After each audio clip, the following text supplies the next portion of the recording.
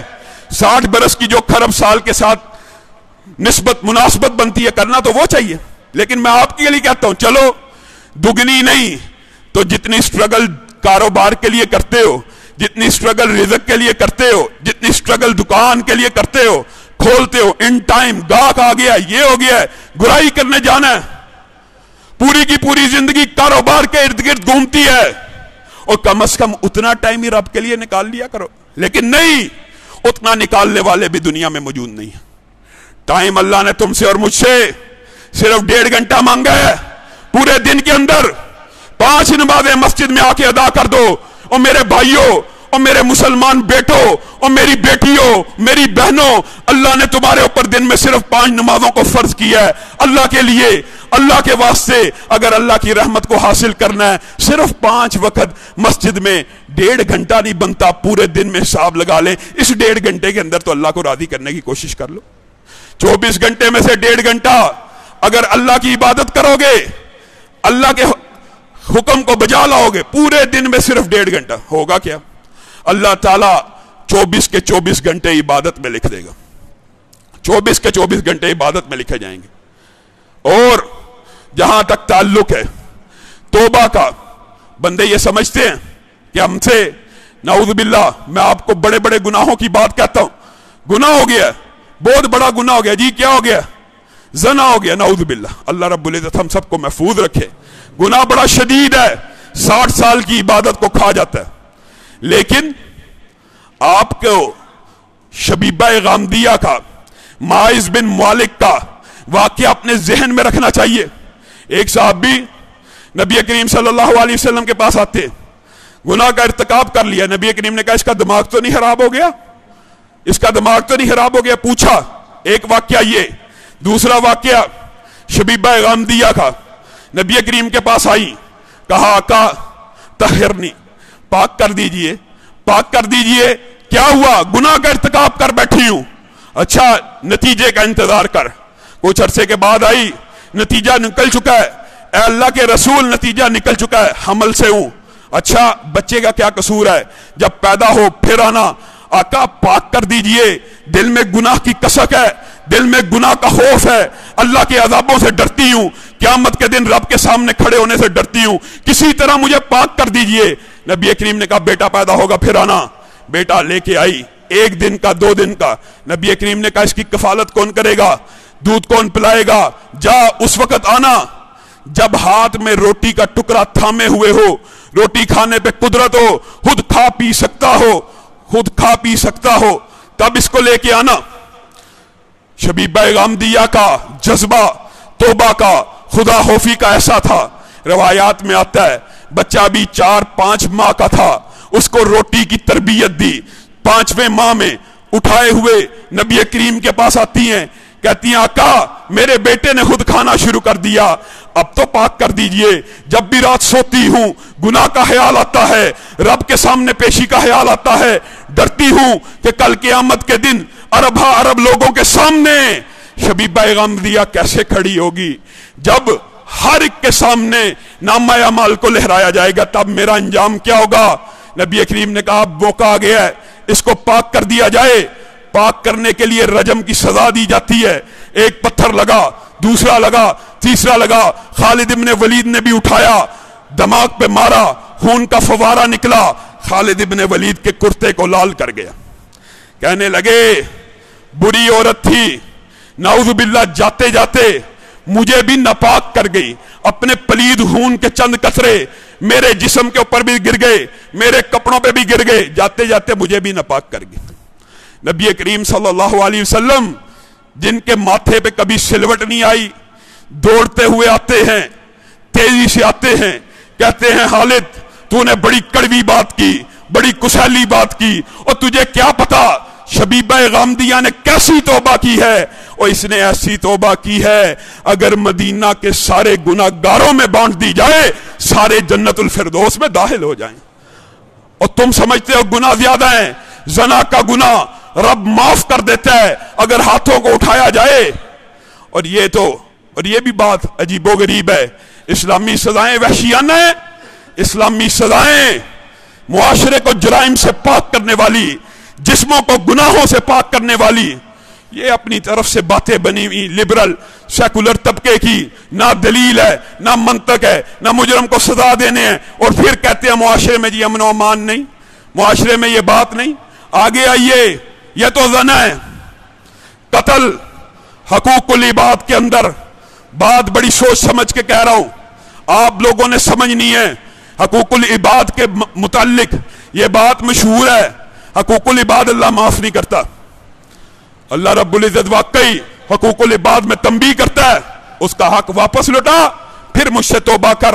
حقوق العباد کے اندر توبہ کی ایک شرط یہ بھی ہوتی ہے کہ جس کا حق مارا ہوا ہے اس کو حق لٹایا جائے، لیکن قتل، ایک جان کا قتل، کیا دنیا میں حقوق العباد کی اس سے بڑی کوئی خلاف ورزی ہو سکتی ہے کہ ایک جیتے جاگتے انسان سے اس کی مال نہیں، دولت نہیں، پوری زندگی چھین لی جائے؟ ایک زندگی کو چھیننا پوری انسانیت کی زندگی کو چھیننا ہے، لیکن نبی کریم تمہیں اور مجھے امید دلا رہے ہیں، اور یہ رحمت کا مہینہ ہے، یہ توبہ کا مہینہ ہے، یہ مغفرت کا مہینہ ہے۔ اگر اس مہینے کے اندر تم نے اور میں نے اپنے آپ کو جہنم سے آزاد نہ کروایا تو نعوذ باللہ بڑی سخت وعید ہے، پھر ہم برباد ہو گئے، ہلاک ہو گئے، تباہ ہو گئے۔ نبی کریم امید دلا رہے ہیں، کیا امید دلا رہے ہیں؟ بنی اسرائیل کے اندر ایک شخص ہوا کرتا تھا، اس نے 99 قتل کیے، 99 پوری زندگی لوگوں کی طاق میں رہا، جس کا دل کرتا مال لوٹتا قتل کر دیتا، جس سے لڑائی ہوتی غصے میں آتا قتل کر دیتا۔ 99 قتل کیے، ایک دن لیٹا، خیال آیا زندگی ساری تو غفلت میں گزار دی، زندگی ساری تو برائی میں گزار دی، کیا میں معاف ہو سکتا ہوں؟ سوچا ایک عابد ہے بستی کے اندر، اس کے پاس جا کے پوچھتا ہوں، اس کے سامنے اپنا مقدمہ رکھتا ہوں، اس کو پوچھتا ہوں کیا میرے گناہ معاف ہو سکتے ہیں؟ اس کے پاس گیا، عابد نے کہا تو وہی ہے جس کے بارے میں معاشرے میں مشہور ہے؟ ہاں میں وہی ہوں۔ تو نے 99 قتل کیے، تو بڑا ظالم ہے، تو بڑا سنگ دل ہے، تیرے گناہ اللہ معاف نہیں کر سکتا۔ اس کو غصہ آیا، اس نے کہا اگر گناہ معاف نہیں ہونے تو بھی میری طرف سے قتل ہے۔ پورے 100 کر لیے، پورے 100 قتل کر لینے کے بعد دل میں رات کو پھر خیال آیا یہ کیا کر بیٹھا ہوں، ابھی پچھلے کے اوپر نادم تھا، آج ایک ولی اللہ کو بھی قتل کر دیا۔ ایک اور عابد کا پتہ چلا، عالم کا پتہ چلا، اس کے پاس حاضر ہوا، کہا میرے گناہ معاف ہو سکتے ہیں؟ اس نے کہا تو نے بڑا ظلم کیا ہے، بڑے بندوں کو مارا ہے، لیکن اللہ کی رحمت بہت وسیع ہے، مجھے امید ہے اگر تو اپنی باقی زندگی فلاں نیکوکاروں کی بستی کے اندر گزار دے، مجھے رب سے امید ہے، مجھے رب سے امید ہے، گارنٹی نہیں تھا دے رہا، مجھے رب سے امید ہے رب تیرے گناہوں کو معاف کر دے گا۔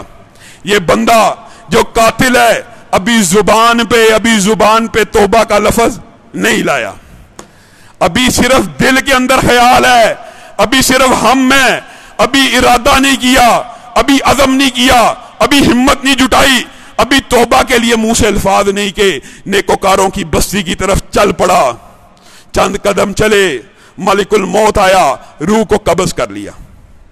اب نیکی کے اور برائی کے فرشتے آسمان سے اترے، نیکیوں کے فرشتوں نے کہا ہمارا بندہ ہے، تمہارا بندہ 100 بندوں کا قاتل تمہارا بندہ کیسے ہو سکتا ہے؟